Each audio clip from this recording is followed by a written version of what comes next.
Crescimento Econômico e Liberdade. A Economia Política de Douglass North, por Ronaldo Fiani. O texto começa explicando a relação que North estabelece entre os direitos de propriedade e crescimento econômico. Para North, as instituições são determinantes do desempenho econômico das sociedades. Mas isso pode acabar gerando o problema da permanência de instituições que desfavorecem o crescimento econômico. Para que isso não ocorresse, ou seja, para que houvesse eficiência na sociedade, seria necessário direitos de propriedade bem definidos de forma a reduzir ao mínimo as externalidades. Para essa análise também é importante entender a noção de eficiência com que North trabalha. Este considera a eficiência como sendo uma especificação de direitos de propriedade que maximize o investimento privado, na medida em que torne desprezível qualquer externalidade associada a esse direito.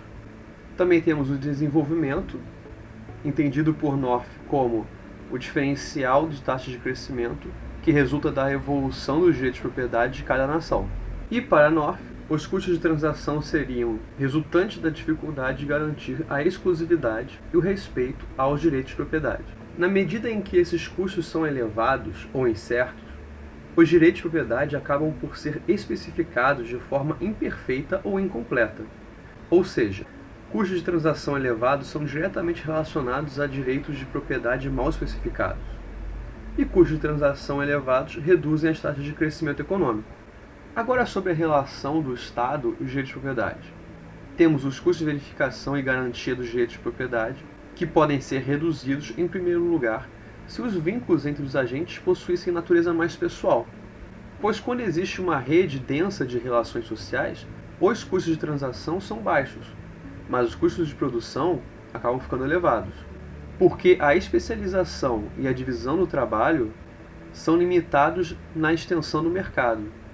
Enquanto no mundo moderno, ao contrário das sociedades caracterizadas por redes densas de relações entre os seus membros, os custos de transação são elevados, já que no mundo moderno temos problemas tanto na mensuração dos atributos do que está sendo trocado, quanto nos termos da troca. Em consequência a isso, é possível obter ganhos com um comportamento oportunista. Dessa forma, a divisão crescente do trabalho nas economias modernas exige o desenvolvimento de uma estrutura institucional. E o papel do Estado perante essa exigência é definido por North como especificar os direitos de propriedade e garantir os contratos.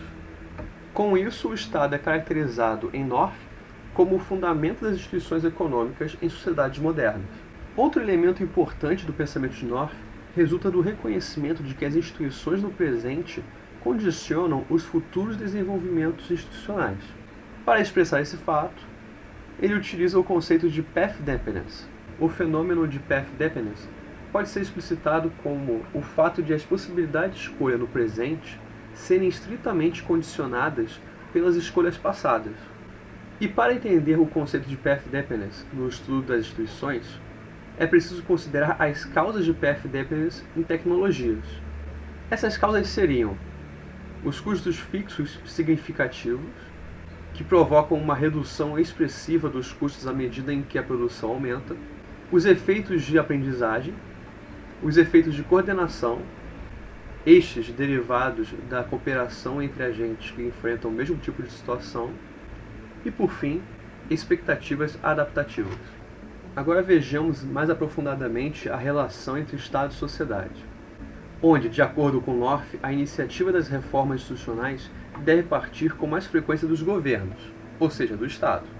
Porém, conforme vimos, North atribui explicitamente ao Estado a responsabilidade pelo crescimento econômico, na medida em que, na sociedade moderna, cabe ao Estado definir, atribuir e garantir os direitos de propriedade. Para desempenhar a função de vender proteção e justiça, o governo age monopolizando a definição e a garantia dos direitos de propriedade. Como remuneração por esse serviço, o governo arrecada imposto. Essa transação é vantajosa na medida em que o Estado possui economias de escala nessas tarefas, e, portanto, seria mais custoso para os agentes privados desempenharem essas tarefas por si próprios. Na medida em que essas economias de escala não estejam exauridas, a ampliação das funções de proteção e garantia dos direitos de propriedade aumenta a renda de toda a comunidade, gerando uma poupança a ser dividida entre a sociedade e o Estado. e este acaba sendo objeto da disputa entre o Estado e a sociedade. E com isso temos aqui a chave para a questão do crescimento econômico em North, onde na disputa pelo excedente gerado na sua tarefa de definir, atribuir e garantir direitos de propriedade, o Estado age como monopolista. Só que o poder relativo dos grupos da sociedade e a competição enfrentada pelos governantes estabelecem limites à liberdade de extração de excedentes pelo Estado. E o Estado acaba se vendo obrigado a especificar os direitos de propriedade e fornecer serviços favorecendo em maior proporção os grupos de maior poder político. Dependendo da natureza desses grupos, os direitos de propriedade especificados não conduzirão a maior eficiência. Os custos de transação não serão reduzidos, e a estagnação e a decadência serão o resultado. E o fenômeno de path dependence torna essa alocação ineficiente uma herança que é transmitida para as gerações futuras. Mais adiante, North traça uma relação direta entre liberdade e o desenvolvimento de instituições econômicas eficientes. E como exemplo, ele usa o surgimento e o crescimento do mercado de capitais no Reino Unido, que é vinculado diretamente à vitória do parlamento sobre as pretensões absolutistas da coroa britânica. Com isso, North indica que liberdades políticas e sociais estão diretamente associadas a especificações de direitos de propriedade mais eficientes. Lembrando sempre que a eficiência aqui não possui o sentido paretiano convencional, mas significa estímulo à inversão privada e ao crescimento. Uma sociedade que discrimina parcelas significativas de sua população seria, de acordo com North, uma sociedade que concentra poderes nas mãos do Estado e dos grupos sociais privilegiados que têm acesso ao Estado para exercer sua pressão. Agora seria o momento de analisar a importância das liberdades no crescimento das democracias modernas. Nós temos que as democracias modernas se estabelecem criando e consolidando uma série de liberdades, não apenas de natureza econômica, mas também política e social.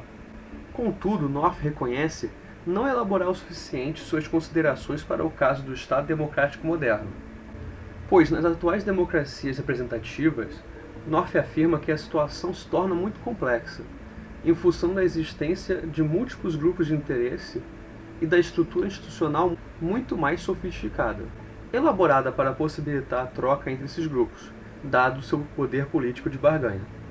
E isso acabaria conduzindo à necessidade de uma teoria dos custos políticos de transação. Conclui-se assim que falta uma determinação mais precisa na análise de North, do vínculo entre liberdades e crescimento, ao se tratar de democracias modernas. Temos que, por um lado, as democracias modernas estabelecem e consolidam liberdades essenciais ao crescimento. E, por outro lado, o próprio funcionamento dos regimes democráticos introduz distorções e custos de transação que podem inibir os efeitos positivos dessa liberdade sobre a eficiência das instituições econômicas. E esta é a economia política para o crescimento econômico e liberdade de Douglas North. Meu nome é Antônio Matheus Sá e muito obrigado por assistir.